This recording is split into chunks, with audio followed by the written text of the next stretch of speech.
आज फिर तिरंगा लहराएं, आज फिर जनमन गाएंगे, आज फिर देश दाज का जुनून जगाएंगे और फिर अपने अपने घर वापस जाएंगे, फिर से अपने निज हितों में डूब जाएंगे। देश डूबे या उछले हमें क्या फर्क पड़ता है, देश डूबे या उछले हमें क्या फर्क पड़ता है।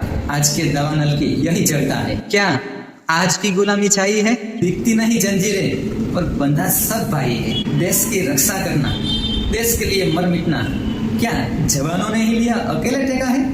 हम अपने निज स्वार्थ में क्यों भूल जाते हैं। सच्चा देशभक्त वही है जो पग पग पर राष्ट्र धर्म निभाते हैं। राष्ट्र धर्म हमारे जगने में है, राष्ट्र धर्म हमारे उठने में है, राष्ट्र धर्म हमारे काम करने में है, राष्ट्र धर्म हमारे स्वदेशी बनने में है। क्या हम प्रमाण स्वदेशी का दे सकते हैं। आधा अंग्रेजी और आधा हम सब विदेशी है। क्या हम भगत बन पाए हैं, क्या हम सुभाष बन पाए हैं। भारत माता चीख उठी कि क्या तुम मानव बन पाए हो।